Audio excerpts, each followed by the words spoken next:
On a tous connu un jour ou l'autre une de ces journées où absolument tout va de travers. Mais pour Simon Martin, ce n'était pas juste une mauvaise journée. Non, c'était la journée qui a littéralement fait exploser sa vie, le forçant à faire un choix que beaucoup redoutent, la sécurité d'une vie toute tracée ou le grand saut vers un rêve complètement incertain. Alors regardez bien cette journée, c'est une véritable descente aux enfers, mais en accéléré. Tout s'enchaîne à une vitesse folle. Imaginez un peu, 10h15, 5 ans de travail, balayé, en une seule phrase. À peine le temps de réaliser que hop, la voiture de fonction et le téléphone disparaissent. Puis l'après-midi, c'est le coup de massue de la banque. Et comme si ça ne suffisait pas, le soir, c'est le vide total. Sa femme est partie. En moins de 10 heures, il ne reste absolument plus rien. Le château de cartes s'est effondré. C'est une question qui fait un peu peur, hein, quand tout ce sur quoi on a bâti sa vie, le travail, l'argent, même l'amour, s'écroule d'un seul coup, qu'est-ce qui reste? Eh bien c'est ça, le gouffre. Et c'est précisément là-dedans que Simon est tombé. Alors comment est-ce qu'on se relève de ça? Pour le comprendre, il faut d'abord plonger avec lui tout au fond du trou. Bienvenue dans l'histoire d'une vie en ruine. L'histoire de Simon nous vient d'un conte moderne qui s'appelle « Le vendeur et le millionnaire ». On y découvre Simon, 42 ans, qui est vraiment l'archétype de la réussite tranquille. Un bon poste, une belle voiture, une femme, bref, la vie qu'il pensait avoir choisie. Enfin, jusqu'à cette fameuse journée de mai. Complètement KO, Simon fait ce que beaucoup feraient sans doute. Il boit pour oublier et finit par s'effondrer sur un banc dans un parc. Le lendemain matin, la tête lourde, il est réveillé par une vision assez surréaliste. Un vieil homme, habillé comme un mendiant, mais avec une noblesse étrange et une rose fraîche à la boutonnière, qui lui dit s'appeler le millionnaire. C'est là, vraiment au point le plus bas de sa vie, que tout va basculer. Mais attendez, qu'est-ce qu'un millionnaire déguisé en mendiant peut bien avoir à enseigner? C'est là qu'on entre vraiment dans le cœur du sujet. Une toute nouvelle philosophie pour aborder ce qu'il appelle le jeu de la vie. Nous finissons toujours par avoir exactement la vie que nous avons choisie. Imaginez un instant entendre ça quand on vient de tout perdre. La première leçon du millionnaire, elle est brutale. Il affirme que Simon, sans s'en rendre compte, a voulu tout ça, que ses malheurs ne sont en fait que le reflet de son désir profond de changement.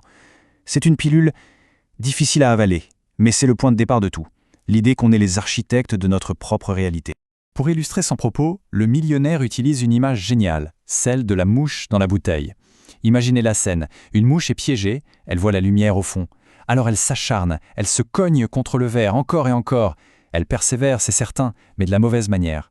Elle est tellement obsédée par la lumière qu'elle ne pense même pas à faire demi-tour pour voir que la sortie, le goulot, est juste derrière elle grand ouvert. Il dit que beaucoup d'entre nous sont comme cette mouche, piégés par notre propre vision en tunnel.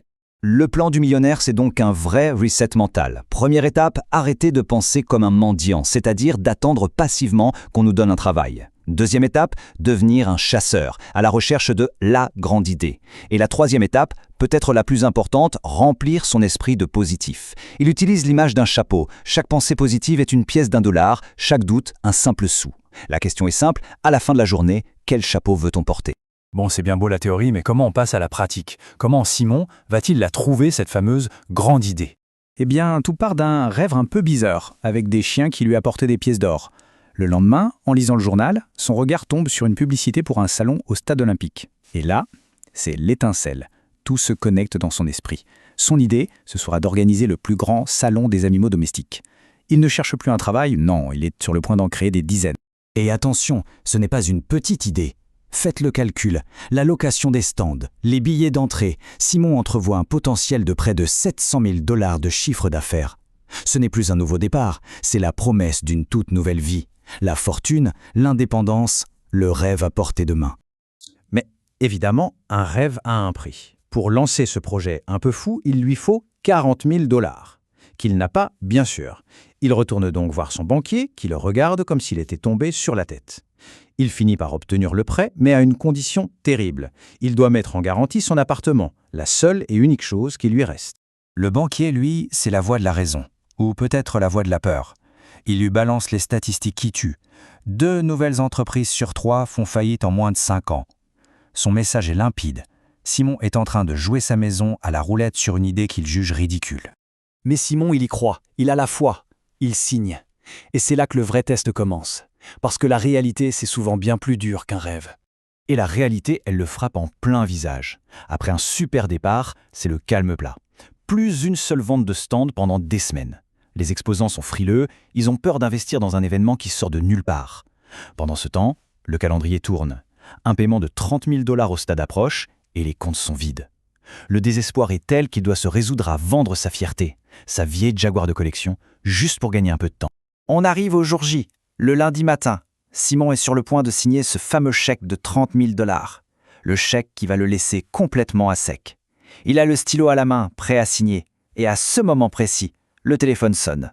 Au bout du fil, c'est son ancienne vie qu'il appelle. Une offre d'emploi en or, le poste qu'il convoitait depuis des mois. 85 000 $ par an, voiture, la sécurité, la fin des galères. Il suffit de dire oui. Et là, le choix devient un véritable supplice. D'un côté, la cage dorée, la fin de l'angoisse. De l'autre, le rêve, qui ressemble de plus en plus à un cauchemar, mais qui porte en lui cette promesse de liberté totale. Et le voilà, devant la banque. 2 portes, 2 vies. Le chemin familier est sûr, ou le pont de singe qui se balance au-dessus du vide. La sécurité ou le rêve? C'est le dilemme de Simon. Mais c'est aussi, peut-être un jour, le dilemme de chacun d'entre nous. Et la vraie question finalement, c'est qu'est-ce qu'on choisirait?